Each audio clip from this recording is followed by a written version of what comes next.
जय Hind. Basic electronics के आज इस वीडियो में हम पढ़ेंगे फुल वेव ब्रिज रेक्टिफायर के बारे में।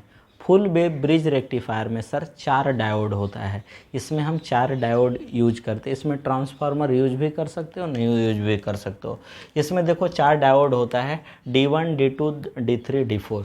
इस ब्रिज रेक्टिफायर में ब्रिज कहने का मतलब है इसमें 4 आर्म होगा, 1 2 3 4, 4 arm 4 diode, D1, D2, D3, D4। ये आपका क्या है सर, ब्रिज रेक्टिफायर का ये आपका क्या है सर, सर्किट डायग्राम बनाया हुआ है। ये आपका ब्रिज रेक्टिफायर, इसमें 4 diode, D1, D2, D3, D4। इसमें लोड रेजिस्टेंस आपका RL यूज किया गया है। RL आपका लोड रेजिस्टेंस है। L stand for load. L का मतलब लोड होता है और ये रेसिस्टिव लोड होता है। चूँकि रेक्टिफायर रेसिस्टिव लोड होगा तो इसमें आपका क्या है सर, ये आपका सोर्स वोल्टेज आपका क्या है, VS है, माने आपका सप्लाई वोल्टेज है। सोर्स वोल्टेज सप्लाई वोल्टेज है। देखो सप्लाई वोल्टेज आपका साइनोसॉइडल दोगे, क्या दोगे, साइनोसॉइडल। AC कहने का मतलब है सर, यहाँ जब भी AC की बात की जाए मतलब साइनोसॉइडल वोल्टेज और करंट समझना है। तो देखो तो पॉजिटिव हाफ साइकिल के लिए, देखो तो पॉजिटिव हाफ साइकिल के लिए, फॉर पॉजिटिव हाफ साइकिल ये वाला पॉइंट प्लस हो जाएगा और ये वाला पॉइंट क्या हो जाएगा, माइनस। चूँकि सोर्स का ये यहाँ कनेक्टेड है तो पॉजिटिव हाफ साइकिल के लिए प्लस और ये आपका क्या हो जाएगा, माइनस। इसका मतलब ये डायोड का एनोड प्लस और इसका कैथोड प्लस, तो इसका मतलब इसका कैथोड प्लस तो ये रिवर्स बायस होगा, इसका एनोड प्लस माने फॉरवर्ड बायस होगा। अब देखो तो इसका एनोड माइनस माने ये भी रिवर्स बायस, इसका कैथोड माइनस, इसका मतलब ये फॉरवर्ड बायस। तो इसका मतलब ये दोनों ऑन रहेगा और ये दोनों क्या रहेगा, ऑफ रहेगा। तो हमने दिखाया D1 ऑन रहेगा, D3 ऑन रहेगा, ऑफ कौन रहेगा, D2 और D4, D2 D4 ऑफ रहेगा। तो अब देखो करंट कैसे फ्लो होगा, करंट ऐसे जाएगा, करंट ऐसे जाएगा, करंट ऐसे इस तरह से, करंट ऐसे जाएगा, ऐसे जाएगा, ऐसे जाएगा, फिर से ऐसे रिटर्न हो जाएगा करंट। क्लियर, माने आपका करंट ऐसे जा रहा है सर, करंट देख लो ऐसे जा रहा है, ऐसे जाएगा, D1 होते हुए लोड में जाएगा, लोड में जाएगा, फिर यहाँ से ये D3 होते हुए कहाँ चला जाएगा, सोर्स में चला जाएगा। इस तरह से आपका क्या होगा, करंट फ्लो होगा। तो इसका मतलब है, अब देखो तो जब KVL लगाओगे तो ये आपका VS है, ये आपका इसके अक्रॉस जो वोल्टेज है V0 है सर। KVL यहाँ लगाओगे तो पूरा सर्किट तो क्लोज है, यहाँ कोई ड्रॉप नहीं, यहाँ कोई ड्रॉप नहीं। क्योंकि जब हम डायोड एज ए रेक्टिफायर पढ़ते हैं तो डायोड को आइडियल स्विच मानते हैं, मतलब यहाँ मतलब कहाँ, यहाँ और यहाँ कोई ड्रॉप नहीं। तो जब पूरे इस क्लोज पाथ में आप KVL लगाइएगा तो VS किसके बराबर होगा, V0 के बराबर होगा। इसका मतलब VS जो है किसके बराबर, यानी V0 किसके बराबर होगा, VS के बराबर होगा। ये जो क्लोज पाथ है सर, ये जो क्लोज पाथ देख रहे हो ना, क्लोज पाथ ये जा रहा है, ऐसे गया D3 होते हुए फिर सोर्स में आ गया, फिर यहाँ।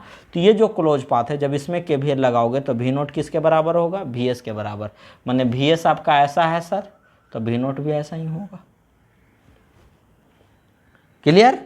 तो अब यदि आप करंट की बात करें, लोड करंट की बात करें तो लोड करंट आपका प्योरली रेसिस्टिव है, तो प्योरली रेसिस्टिव है तो प्योरली रेसिस्टिव में वोल्टेज करंट सेम फेज में होता है, तो करंट का भी वेव फॉर्म ऐसा ही होगा। क्यों, क्योंकि आपका क्या होता है सर, I बराबर क्या लिखोगे, V/R। तो माने जैसा जैसा आपका क्या होगा, वोल्टेज का वेव फॉर्म है वैसा करंट का वेव फॉर्म। माने आपका आउटपुट वोल्टेज ऐसा मिल रहा है तो आउटपुट करंट भी आपका ऐसा ही वेव फॉर्म का मिलेगा। अब देखो बात है नेगेटिव हाफ साइकिल की, आते हैं नेगेटिव हाफ साइकिल में आप आ जाइएगा। तो नेगेटिव हाफ साइकिल में आपका क्या होगा सर, ये आपका प्लस हो जाएगा और ये आपका माइनस हो जाएगा। ये माइनस कहने का मतलब, ये प्लस कहने का मतलब है इसका एनोड प्लस माने फॉरवर्ड बायस, इसका कैथोड प्लस माने रिवर्स बायस, इसका कैथोड माइनस है, इसका मतलब फॉरवर्ड बायस, इसका एनोड माइनस है, इसका मतलब ये रिवर्स बायस। इसका मतलब ये दोनों रिवर्स बायस माने D1 और D3 क्या हो जाएगा, ऑफ हो जाएगा। D1 और D3 क्या हो गया, ऑफ। तो कंडक्ट कौन करेगा और भाई, D2 और D4 कंडक्ट करेगा, D2 D4। तो देखो अब करंट कैसे फ्लो होगा नेगेटिव हाफ साइकिल में, करंट यहाँ से जाएगा D2 होते हुए लोड में जाएगा। लोड में देखो यहाँ भी करंट का डायरेक्शन इधर है, माने प्लस है माइनस है, माने टॉप टू बॉटम है करंट का डायरेक्शन।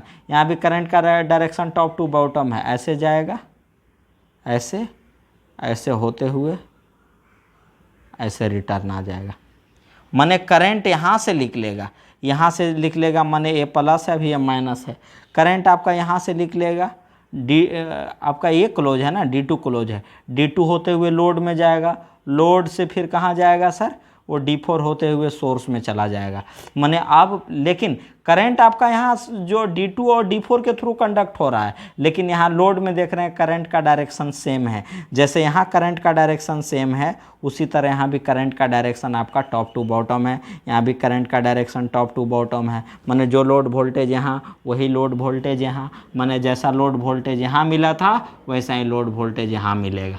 समझ रहे हो? यहाँ कौन कंडक्ट कर रहा था, D1 और D3 कंडक्ट कर रहा था, यहाँ कौन कंडक्ट कर रहा है, D2 और D4 कंडक्ट कर रहा है। तो फिर से पॉजिटिव हाफ साइकिल आएगा, तो फिर से पॉजिटिव हाफ साइकिल मतलब ये वाला कंडीशन आ जाएगा। तो फिर से आपका कौन कंडक्ट करेगा, फिर से वैसा ही वोल्टेज मिलेगा, D1 और D3 कंडक्ट करेगा, फिर नेगेटिव हाफ साइकिल में वैसा ही वोल्टेज मिलेगा, D2 D4 कंडक्ट करेगा। तो इस तरह से देख रहे हैं कि ये जो रेक्टिफायर है, ब्रिज रेक्टिफायर, माने ये जो साइनोसॉइडल इनपुट है, साइनोसॉइडल एसी इनपुट, इसको पल्सेटिंग डीसी में बदल दिया। क्योंकि डीसी कहने का मतलब वोल्टेज तो वेरी कर रहा है, लेकिन एक ही डायरेक्शन में वेरी कर रहा है। माने लोड के क्रॉस वोल्टेज का पोलैरिटी हमेशा सेम है, चेंज नहीं कर रहा है। करंट का डायरेक्शन भी आपका सेम है, इसका मतलब है डीसी मिल रहा है। दिए तो हमने एसी, लेकिन मिल रहा है क्या, डीसी। इसका मतलब ये जो सर्किट है उसको किस में बदल दिया सर, उसको आपको डीसी में बदल दिया, पल्सेटिंग डीसी में बदल दिया। इसका मतलब है कैसा बिहेव कर रहा है, रेक्टिफायर की तरह बिहेव कर रहा है। तो रेक्टिफायर क्या है, जो आपका क्या है सर, एसी पावर को किस में बदल दे, डीसी पावर में बदल दे। तो हम देख रहे हैं कि आपका लोड में कैसा मिल रहा है, डीसी मिल रहा है, माने करंट का भी वेव फॉर्म ऐसा ही होगा। तो ये आपका क्या है sir, full wave rectified signal है। कैसा, फुल वेव रेक्टिफाइड सिग्नल है। समझ रहे हैं, ये आपका फुल वेव रेक्टिफाइड। तो सेंटर टैप रेक्टिफायर में इसी तरह का वेव फॉर्म मिला था। अब आपका क्या है sir, full wave rectified signal का क्या है सर, हम एवरेज वैल्यू निकाल लेंगे कि इसका एवरेज वैल्यू कितना है। देखो सेंटर टैप में भी तो ऐसा ही आया था, तो इसका एवरेज वैल्यू हम आपको निकाल करके बता देते हैं।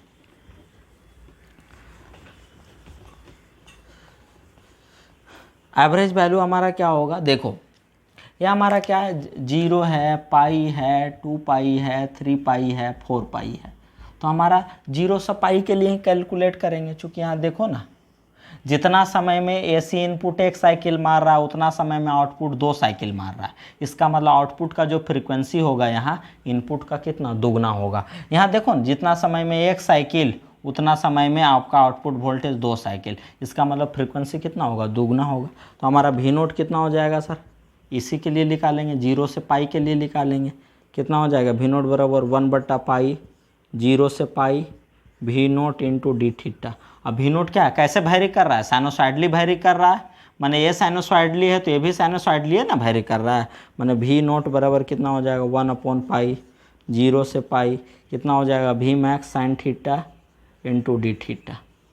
चलो हम इसको मिटा देते हैं।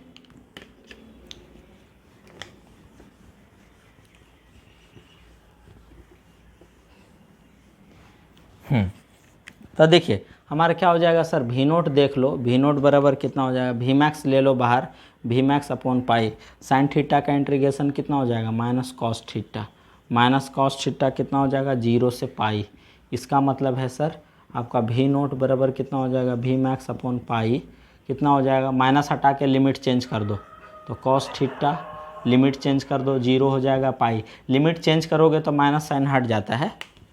अब हमारा क्या हो जाएगा, देखो यहाँ से V नोट बराबर कितना हो जाएगा, V मैक्स अपॉन पाई कितना हो जाएगा, कॉस 0 माइनस कॉस पाई, माने कितना, V नोट बराबर कितना हो जाएगा, Vm अपॉन पाई, ये कितना हो जाएगा, इसका वैल्यू 1 माइनस है और कॉस पाई का वैल्यू -1, माइनस माइनस प्लस 1, माने कितना, V नोट बराबर कितना, 2Vm/पाई।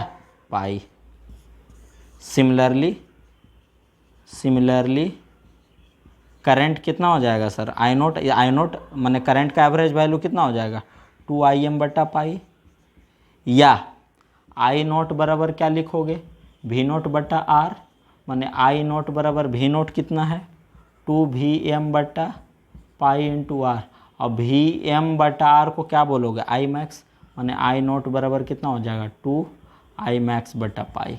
ये वोल्टेज और करंट का क्या आ गया, एवरेज वैल्यू आ गया। कौन सा वैल्यू, एवरेज वैल्यू।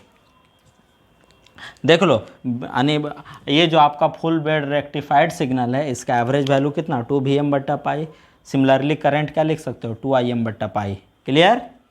अब इसका आरएमएस वैल्यू निकालना रहे तब कैसे निकालोगे, देखो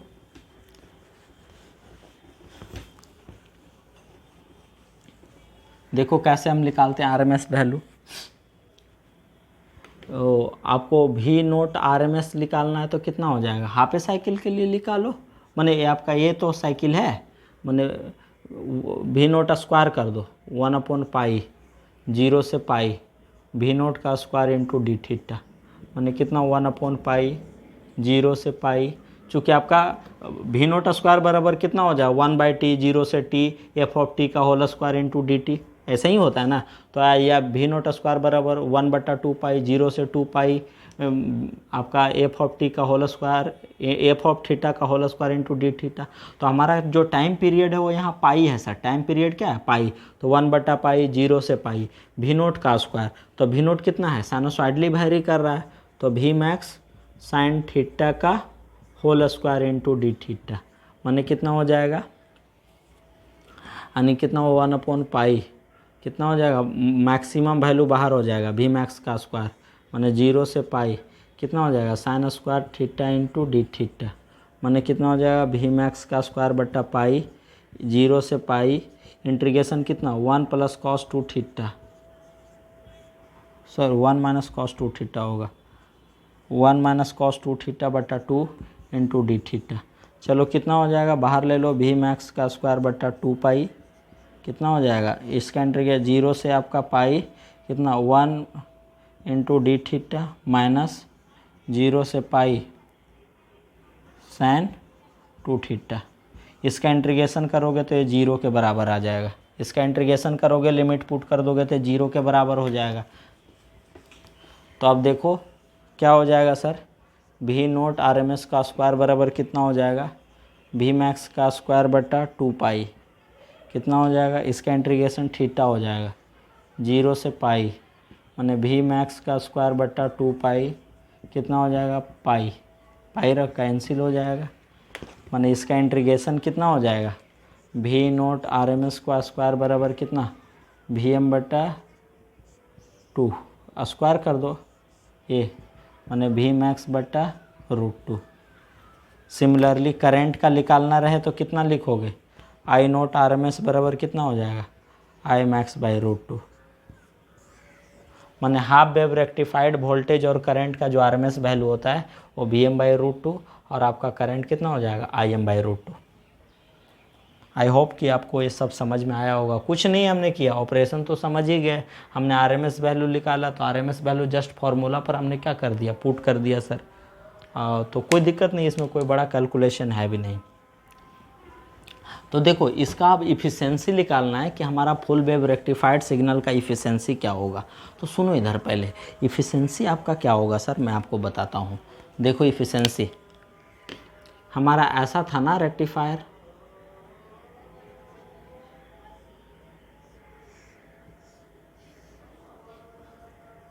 पॉजिटिव हाफ साइकिल के लिए दोनों कंडक्ट कर रहा था D1 और D3, ये दोनों क्या था D2 और D4 आपका ऑफ था, D4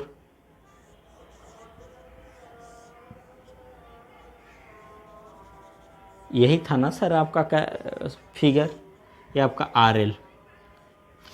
देखो अब क्या है हमारा यहाँ निकालना है आउटपुट वोल्टेज, चूँकि रेक्टिफायर है तो हमको जो आउटपुट होगा वो DC होगा।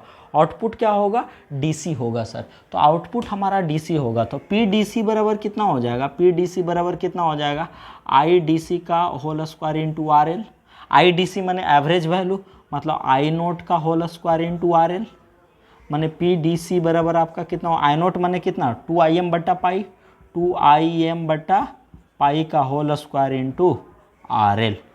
अब PSC, average power, sorry PAC मैंने एसी पावर निकालना है। एसी पावर निकालना है इसका मतलब है ना वो आरएमएस वैल्यू लेंगे। आपका डीसी पावर निकालना है मतलब करंट का हम क्या लेंगे सर, एवरेज वैल्यू लेंगे। करंट का कौन value, average value. Average value को हम डीसी वैल्यू बोलते हैं। और लोड में हमारा रेक्टिफायर का क्या चाहिए, लोड में हमको क्या चाहिए, लोड में हमको डीसी वैल्यू चाहिए। लोड में हम चूंकि रेक्टिफायर है, रेक्टिफायर का आउटपुट डीसी होता है, इसलिए डीसी पावर निकालने के लिए हम क्या, ये मेरा आउटपुट पावर है, ये मेरा क्या है sir, output power. Output power यही आपका डीसी पावर है, यही आपका यूजफुल पावर है। लेकिन हमारा इनपुट पावर क्या है, इनपुट तो हम एसी दे रहे हैं, तो इनपुट तो हमारा एसी पावर ना होगा। और इनपुट पावर निकालने के लिए हम आरएमएस वैल्यू यूज करते हैं। क्या ये वैल्यू, आरएमएस वैल्यू। तो देखो तो यहाँ जब आपका डायोड आपका कंडक्ट करेगा, D1 कंडक्ट करेगा, ये कंडक्ट करेगा, ये इस तरह जाएगा करंट, तो आपका क्या होगा सर, यहाँ भी कुछ ना कुछ रेजिस्टेंस होगा, यहाँ भी कुछ ना कुछ रेजिस्टेंस होगा। तो मान लेते हैं डायोड का फॉरवर्ड रेजिस्टेंस आपका क्या है, आरएफ। तो आपका क्या है, जैसे हमारा आई नोट आरएमएस मैंने आउटपुट करंट का आरएमएस वैल्यू हमने निकाला सर, जो करंट यहाँ वही करंट तो आपका सोर्स में भी जा रहा है ना, यही करंट लौट के ना सोर्स में जा रहा है सर। तो यही आपका आरएमएस वैल्यू आपका लोड में भी है, यही आपका सोर्स में भी है। तो आई नोट आरएमएस जो है यही आपका यहाँ भी है, यही आपका दोनों डायोड में भी है, यही आपका यहाँ भी है। तो आपका इसका मतलब है एसी पावर निकालने के लिए आई नोट आरएमएस का यूज करेंगे, लेकिन आउटपुट पावर जो डीसी पावर होगा उसको निकालने के लिए हम डीसी वैल्यू मैंने एवरेज वैल्यू का यूज करेंगे। आई नोट स्क्वायर इंटू क्या हो जाएगा, आरएल। तो उसका आपका डीसी वैल्यू आपका ए आया सर। लेकिन एसी पावर निकालने के लिए हम आरएमएस वैल्यू का यूज करते हैं। तो हमारा क्या हो जाएगा सर, पीएससी बराबर कितना हो जाएगा, पीएससी माने आपका पावर यहाँ भी मिलेगा, AC power across load plus AC power loss in diode, इसमें भी लॉस होगा तो कितना हो जाएगा, आई नोट का square into RL plus RF, माने क्या हो जाएगा, आई नोट आरएल का स्क्वायर प्लस कितना हो जाएगा, आई नोट आर का होल स्क्वायर इंटू आरएफ। माने ये डायोड का फॉरवर्ड रेजिस्टेंस में भी पावर लॉस होगा, और यहाँ एसी पावर लोड में कितना मिल रहा होगा, ए तो लोड में एसी पावर प्लस डायोड में जो पावर लॉस हो रहा होगा एसी पावर, दोनों को जोड़ देंगे तो आपका क्या होगा, output AC power plus loss AC power. Loss में यदि हम आउटपुट को जोड़ देंगे तो क्या मिल जाएगा, इनपुट एसी पावर मिल जाएगा। माने पी एसी बराबर कितना हो जाएगा, आई नोट आर का whole square into r l plus r f. Clear. माने आपका क्या है सर, माने पी ए सी बराबर कितना हो जाएगा, आई नोट आर कितना है, आई मैक्स बटा रूट टू, माने आई मैक्स बटा रूट टू का होल स्क्वायर इंटू कितना हो जाएगा, are l plus r F. इसीलिए हमारा क्या हो जाएगा, rectifier efficiency, rectifier efficiency, rectifier efficiency माने ईटा बराबर कितना हो जाएगा, पी डी सी माने आउटपुट पावर बटा पी ए सी माने इनपुट पावर। डी सी कितना है सर, डी सी आपका कितना है, 2IM बटा पाई का whole square into r l बटा कितना हो जाएगा सर, ये आई मैक्स बटा रूट टू का whole square into r l plus r f. इसको जब सोल्व कीजिएगा सर, इसको जब सोल्व कीजिएगा तो आएगा 81.2%। इसका मतलब फुल वेव रेक्टिफायर, चाहे वो सेंटर टाइप हो चाहे ब्रिज रेक्टिफायर हो, उसका इफिशिएंसी कितना होता है, 81.2%। कितना, 81.2% होता है। जैसे हाफ वेव रेक्टिफायर का कितना होता है, 40.6% होता है ना सर, तो उसका जस्ट दुगना होता है। माने फुल वेव रेक्टिफायर का इफिशिएंसी कितना होता है, 81.2%। तो हमको लगता है कि आपको समझ में आ गया होगा। तो अगर नहीं समझ में आएगा तो पर्सनली मुझे कॉल भी कर सकते हैं। देखो आउटपुट पावर जब भी निकालना है ना, तो आउटपुट माने रेक्टिफायर का आउटपुट मतलब डीसी, इसलिए डीसी पावर निकालना तो हम एवरेज वैल्यू यूज करेंगे। डीसी पावर निकालना तो एवरेज वैल्यू। अब हमको एसी इनपुट कैसे निकालेंगे, एसी निकालने के लिए, एसी पावर निकालने के लिए आरएमएस वैल्यू यूज करते हैं। तो सबसे पहले जो करंट मिल रहा है ना, उसका हमको आरएमएस वैल्यू कैलकुलेट करना पड़ेगा कि आरएमएस वैल्यू कितना है। तो आरएमएस वैल्यू हमने कैलकुलेट किया IM बटा रूट टू। तो यही करंट यहाँ भी है, यही करंट सोर्स में भी जा रहा है। अरे जो करंट लोड में वही करंट रिटर्न हो करके सोर्स में जा रहा है जी। तो आरएमएस वैल्यू हमको एसी पावर निकालना है, तो एसी आउटपुट पावर मैंने लोड में कितना एसी पावर है वो निकाल लिए, प्लस दोनों डायोड में आपका कितना दोनों डायोड में कितना लॉस हो रहा है वो निकाल लिए। तो यहाँ जो मिला एसी पावर और यहाँ जो लॉस हुआ है पावर, दोनों को जोड़ दिए तो आपका क्या मिल गया सर, दोनों को जोड़ दिए तो इनपुट एसी पावर मिल गया। अब जो हमारा डीसी पावर मिला उसमें भाग दे देंगे तो इफिशियंसी निकल जाएगा, भाग दिए तो कितना आएगा 81.2%। माने फुल वेव रेक्टिफायर का इफिशियंसी कितना होता है 81.2%। मुझे लगता है कि आपको समझ में आ गया होगा, हमने अच्छा से बताने की कोशिश किया, हम अपने बेस्ट देने की कोशिश किया। आप लोग बुक पढ़िएगा, किताब पढ़िएगा, आपको समझ में आएगा। तो आज फिलहाल इतना ही, थैंक यू।